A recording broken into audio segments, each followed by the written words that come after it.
नमस्कार दोस्तों।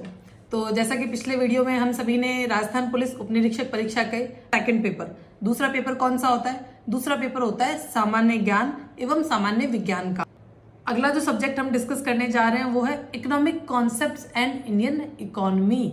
ठीक है, बेसिक कॉन्सेप्ट तो हमें पता होने चाहिए हमारी अर्थव्यवस्था के, और भारतीय अर्थव्यवस्था किस तरह काम करती है, क्या क्या उसके विशेष फीचर है वो हम समझेंगे। क्या है बेसिक कॉन्सेप्ट्स ऑफ इकोनॉमी? क्या है इकोनॉमिक्स के basic concept? Basic knowledge of budgeting. अब दोस्तों ये जो बेसिक नॉलेज ऑफ बजटिंग है ना, ये असल में हम कॉन्स्टिट्यूशन में ही पढ़ लेंगे। हम जब कॉन्स्टिट्यूशन डिस्कस करेंगे आपको उसमें ये ज़्यादातर कवर हो जाएगा। ठीक है, banking, public finances, national income, राष्ट्रीय आय कैसे होती है, ग्रोथ एंड डेवलपमेंट, लाइक हमारी जीडीपी क्या चल रही है, कहाँ से आती है, यहीं से पता चलता है। इसके फॉर्मूलाज हैं वो हम डिस्कस करेंगे इनके पर्टिकुलर वीडियोस में। अकाउंटिंग, अकाउंटिंग में क्या पढ़ेंगे, अकाउंटिंग के कॉन्सेप्ट क्या होते हैं, टूल्स क्या क्या होते हैं अकाउंटिंग के लिए, यूजेस इन एडमिनिस्ट्रेशन, अकाउंटिंग का एडमिनिस्ट्रेशन में क्या प्रयोग होता है। हर डिपार्टमेंट में आपको पता है एक अकाउंट ऑफिसर होता है, वहाँ उसके प्रशासन में रोल जो होंगे वो हम डिस्कस करेंगे। Stock exchange and share market, basic समझ हमको इसकी होनी चाहिए। हमें शेयर मार्केट में इन्वॉल्व होना है नहीं होना है that is a different thing, पर इसकी बेसिक समझ हमको एक एडमिनिस्ट्रेटिव ऑफिसर, प्रशासनिक अधिकारी होने के नाते होनी जरूरी है, अनिवार्य है। आगे कल को थानेदार बन जाओगे तो भी आपको ये डीलिंग में जरूरत पड़ेगी इन चीज़ों की। 13 आरपीजीओ का वो एक मुकदमा होता है जुआ सट्टे के लिए जो बनाया जाता है, अगर आपको इसकी समझ नहीं होगी तो उसको क्लियर डील नहीं कर पाएंगे आप। ठीक है, फिस्कल एंड मॉनेटरी पॉलिसीज। ठीक है, फिस्कल डिफिशिएट क्या होता है हम देखते हैं ना, फिस्कल डिफिशिएट अब पता ही नहीं क्या है, वो इन पॉलिसीज में हम पढ़ेंगे कि मॉनेटरी और फिस्कल जो पॉलिसीज है वो क्या है। सब्सिडीज, गवर्नमेंट देती है ना सब्सिडी, सुना है हमने किसानों को मिलती है, सब्सिडी क्या होती है डिस्कस करेंगे यहीं पर। पब्लिक डिस्ट्रीब्यूशन सिस्टम, किस सिस्टम से पब्लिक डिस्ट्रीब्यूशन किया जाता है, उसके लिए क्या डेवलप्ड सिस्टम है, यहाँ डिस्कस करेंगे हम इकोनॉमिक्स में। और ये पता है इसको हम 3 जगह पढ़ेंगे, इसको हम फिर जो हमारा रिसेंट बजट आता है ना, हर साल इकोनॉमिक सर्वे हम पढ़ते हैं, उसमें भी इससे संबंधित योजनाएं हम पढ़ेंगे, और करंट में भी हम इसको पढ़ेंगे दोस्तों, कवर हो जाएगा, डोंट वरी। ई कॉमर्स क्या चीज़ है यहाँ समझेंगे हम। इन्फ्लेशन, ठीक है, इन्फ्लेशन तो हम सब समझते हैं, इन्फ्लेशन की डिटेल में हम क्या पढ़ेंगे, इन्फ्लेशन का कॉन्सेप्ट क्या है, उसका इम्पैक्ट, असर क्या है, और कंट्रोल मैकेनिज्म क्या है। अगर इन्फ्लेशन है तो उसको किस मैकेनिज्म से, किस तरीके से हम कंट्रोल करते हैं। नेशनल लेवल की बातें हैं पर हमें इसका बेसिक कॉन्सेप्ट पता होना चाहिए एग्जाम के लिए। ठीक है, इकोनॉमिक्स में ही जो दूसरा सेक्शन है वो है इकोनॉमिक डेवलपमेंट एंड प्लानिंग। ठीक है, इकोनॉमिक डेवलपमेंट और प्लानिंग के साथ आपके पहले दिमाग में क्या आता है, सबसे पहले पंचवर्षीय योजना। ठीक है, पंचवर्षीय योजना का क्या है, देखो 5 ईयर प्लान्स, वही पंचवर्षीय योजना ही है, बस ये लिख देते हैं ऐसे।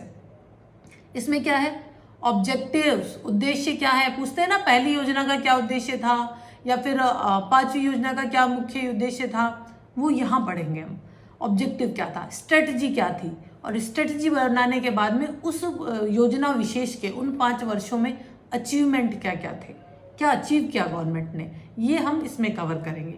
इसके साथ major sectors of economy, economy के मेजर सेक्टर कौन से हैं, तसल्ली से बैठ के सोचोगे तो अपने आप आ जाएंगे। क्या है, एग्रीकल्चर, कृषि है, इंडस्ट्रीज, इंडस्ट्री से आता है, सर्विस एंड टूल्स, सेवाओं से आता है, करंट स्टेटस क्या है इन सब का, किस सेक्टर से कितना इकोनॉमी है, कितना % इकोनॉमी में उस सेक्टर का, ये हम इसमें पढ़ेंगे। और ये सारी चीजें पता है इकोनॉमिक सर्वे में रिपीट होंगी। उसके बाद में इश्यूज और इनिशिएटिव्स क्या क्या है, क्या क्या परेशानियां इसमें हैं, और उन परेशानियों को दूर करने के लिए या विकास के लिए हमने क्या क्या इनिशिएटिव, नए कदम गवर्नमेंट ने उठाए हैं, वो हम इसमें पढ़ेंगे।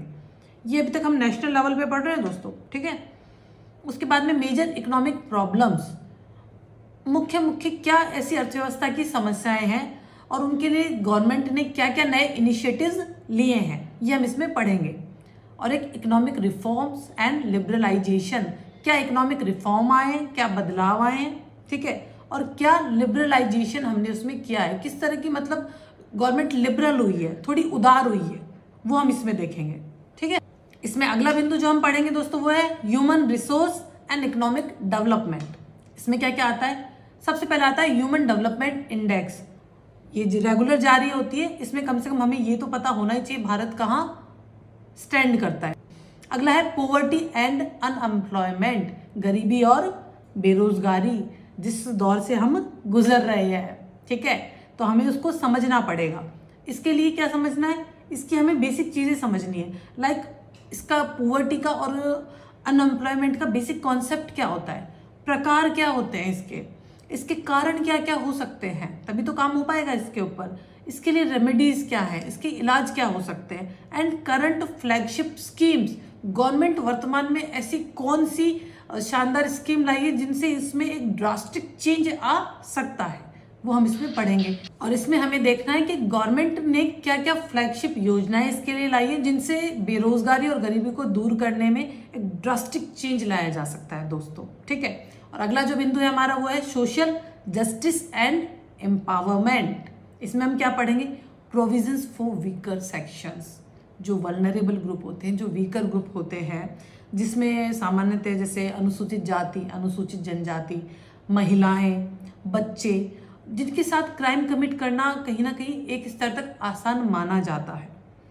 खैर, एक मुख्य धारा से जोड़ने में गवर्नमेंट ने एक बहुत अच्छी सफलता इसमें पाई है, जोड़ पाई है एक हद तक, लेकिन फिर भी इनके लिए जो प्रोविजंस बनाए गए हैं, जो नियम गवर्नमेंट ने बनाए, रास्ते बनाए, वो तो हमें पता होने चाहिए, तो वो हम इस सेक्शन में पढ़ेंगे दोस्तों। और चूंकि हमने भारत की अर्थव्यवस्था पढ़ ली है इस सेक्शन में, तो अगले में हम पढ़ने जा रहे हैं इकोनॉमी ऑफ राजस्थान की इकोनॉमी हम इसमें समझेंगे और पढ़ेंगे। क्या क्या पढ़ना है उसमें, आइए देखते हैं। Macro overview of economy, macro, ठीक है, ओवरव्यू लेना है हमें अर्थव्यवस्था का राजस्थान की, और वही इकोनॉमिक सर्वे में ये भी रिपीट होगा। Major agriculture, industrial and service sector issues, क्या मुख्य कृषि के, इंडस्ट्रीज के और सर्विस सेक्टर, जो नौकरी हम सब करते हैं, इनमें क्या क्या इश्यूज आते हैं और अर्थव्यवस्था पर इनका क्या प्रभाव पड़ता है, ठीक है। ग्रोथ, डेवलपमेंट एंड प्लानिंग, इन तीनों को भी हम इसमें पढ़ेंगे अर्थव्यवस्था से ही जोड़कर, ठीक है। इंफ्रास्ट्रक्चर एंड रिसोर्सेज, अगला हमारा बिंदु है इंफ्रास्ट्रक्चर एंड रिसोर्सेज। क्या क्या इंफ्रास्ट्रक्चर हमारे पास इकोनॉमी में है और क्या क्या इसके रिसोर्सेज हैं, ठीक है। अगला है मेजर डेवलपमेंट प्रोजेक्ट्स, विकास के लिए, अर्थव्यवस्था के विकास के लिए हमने क्या प्रोजेक्ट्स नए गवर्नमेंट में लाए हैं, उन पर हम इसमें स्टडी करेंगे।